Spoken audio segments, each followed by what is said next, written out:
Redenção, livro 5, capítulo 7. Onde encontrar René e Heloísa?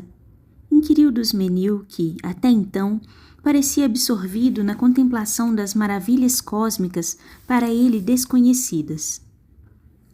De que me serviria tudo o que me deslumbra, sem a certeza ou esperança de os rever, para transmitir-lhes toda a saudade que me borbulha n'alma?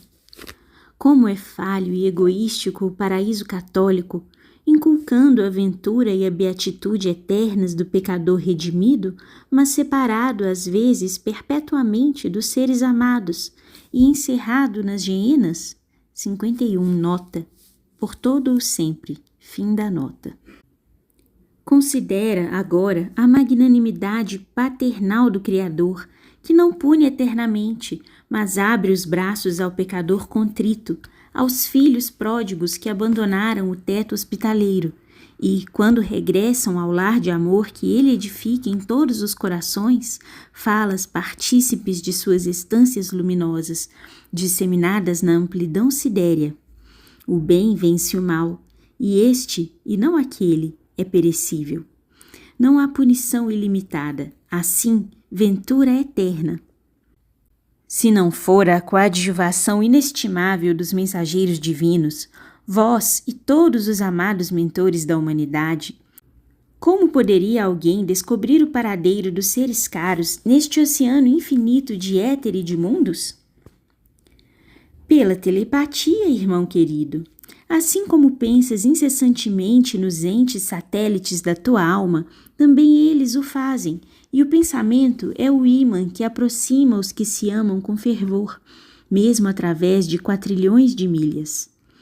Uma inefável harmonia, um elo invisível, cinge os espíritos amantes, regenerados pela dor e pelo sacrifício.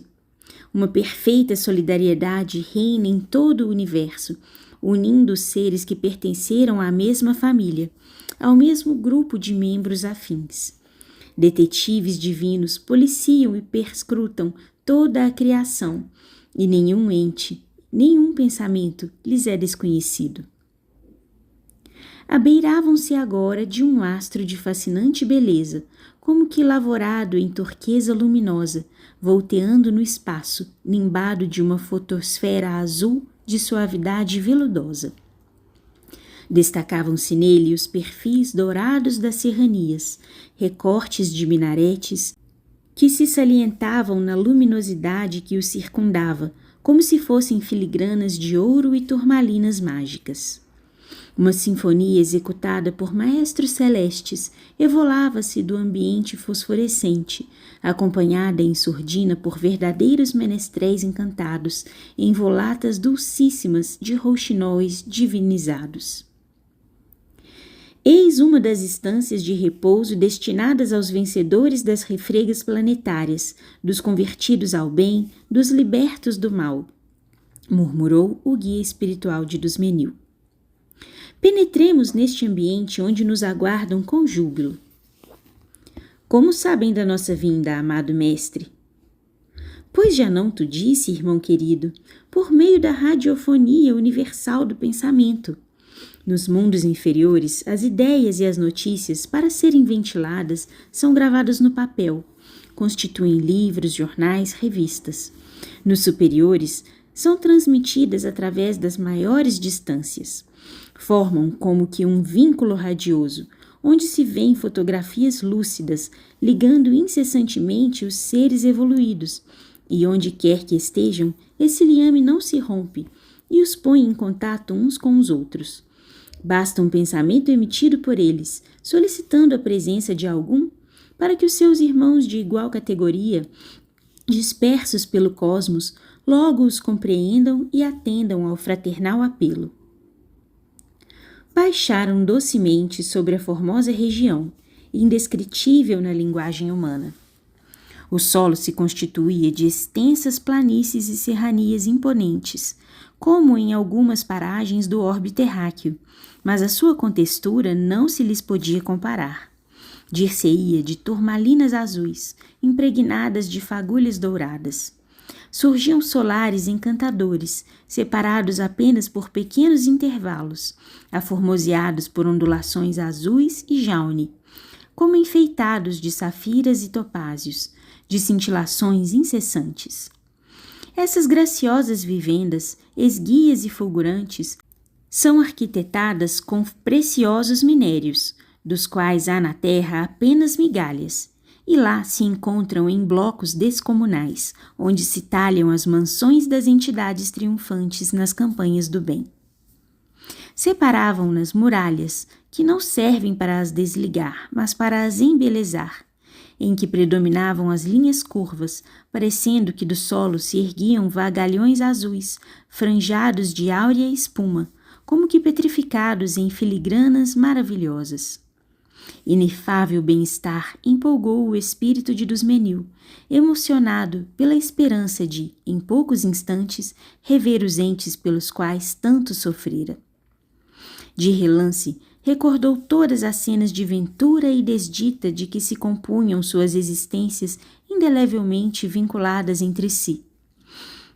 Revê-los, poder transmitir-lhes seus pensamentos, traduzir a ternura e a saudade que lhe iam n'alma, seria a aventura suprema, a recompensa de todas as dores, agonias e tormentos pregressos. Detiveram-se no solo em que deslizavam multidões de criaturas esbeltas, de vestes multicores, semelhantes às dos antigos augustais romanos, de plumas de gaze luminosa, escumilhas de suavíssimos tons, com fragmentos de arco-íris transformados em túnicas vaporosas. Todos formavam alas, braços erguidos empunhando flores etéreas, que pareciam tecidas em névoas, com todos os matizes dos crepúsculos e arrebóis tropicais, deliciosamente perfumadas, a embalsamar o ambiente. Movimentavam-se airosamente, com graciosos ademanes, ao som de formosa melodia arrancada de instrumentos esguios, liras como asas de falenas de ouro, lembrando cotovias que sonhassem idílios venturosos. Todas as moradas resplandeciam em faiscações policrômicas, como que moldadas em gemas rútilas por arquitetos divinos. Um palácio de forma circular, encimado por zimbório de translúcidos topázios, destacava-se dos outros edifícios por sua primorosa escultura.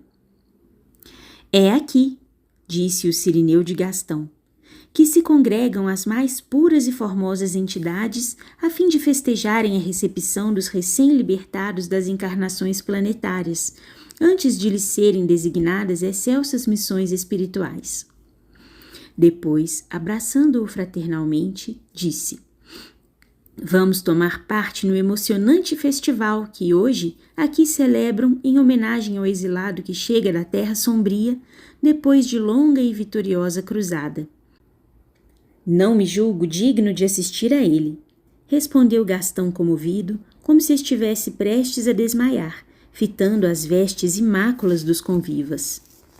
Esbelto mancebo, como aliás o são todos os habitantes siderais, pois a infância e a senectude são fases transitórias do gênero humano, inexistentes nas mansões superiores, onde predomina a juventude eterna, a aspiração de todos os que se acham nos mundos de trevas e não se resignam a perdê-la em poucos anos.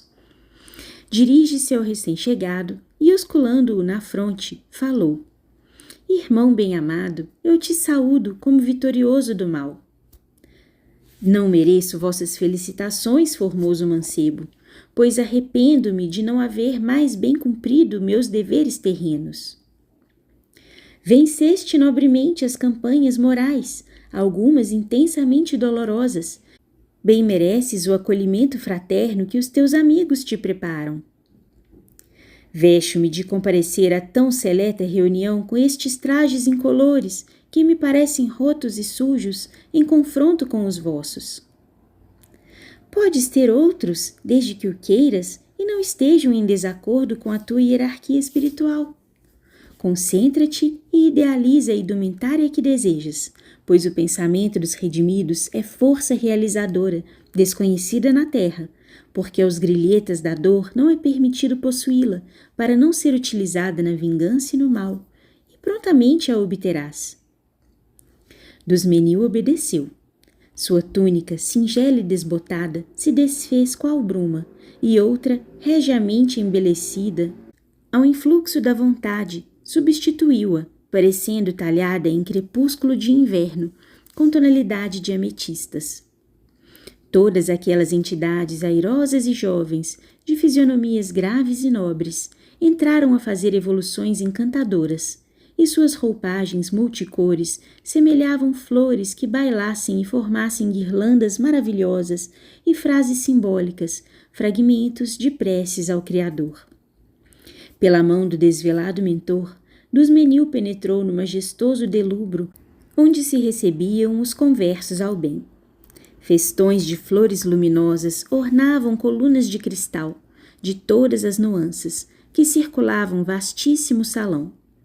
Uma tribuna lavorada em jaspe rendilhado, parecendo de espuma petrificada, elevava-se ao centro do anfiteatro, onde se congregavam para os soleníssimos festivais. Um belo orador já se achava na tribuna, e a todos os assistentes sobrepujava em formosura e radiosidade. Dir-se-ia que da sua fronte e tórax jorrava uma luminosidade de luar opalino, a confundir-se com a do recinto florido e suave. Quando ele, alongando o olhar e erguendo os braços em prece, evocou a bênção divina, rompeu-se um velário de escumilha dourada e patenteou-se uma orquestra de inúmeros executantes, de vestes níveas, preludiando em surdina uma protofonia tão emocionante e inefável que Dusmenil, inebriado e sensibilizado, caiu de joelhos, soluçante, recordando naqueles momentos de magnitude um recanto da terra, um templo de arras, onde ouvira o gorjeio do rouxinol mascarado. Alçou-o nos braços o mancebo que o recebera e convidou-o a orar com os circunstantes. De todas as frontes, em profunda concentração, desprendiam-se eflúvios argentinos que formavam sonoridades melodiosas, às quais se conjugavam os instrumentos musicais que resplandeciam na ribalta. Vocalizações de rouxinóis divinos entoavam um salmo comovente que vibrou estranhamente na alma sensibilíssima de Dusmenil. Quando ressoaram docemente os últimos acordes da prece surpreendente, osculou-lhe à fronte o lindo jovem que o saudara, seguido de uma entidade feminina que o imitou. Ladearam-no ambos, com os braços elevados à sua fronte, empunhando uma grinalda de lilazes com reflexos dourados. Gastão, que parecia prestes a desfalecer de emoção, percebeu lucidamente naquelas duas entidades maravilhosas de nobreza e formosura, por uma sensação de ternura infinita, René e Heloísa, espiritualizados, belos, quintessenciados. Fim do capítulo.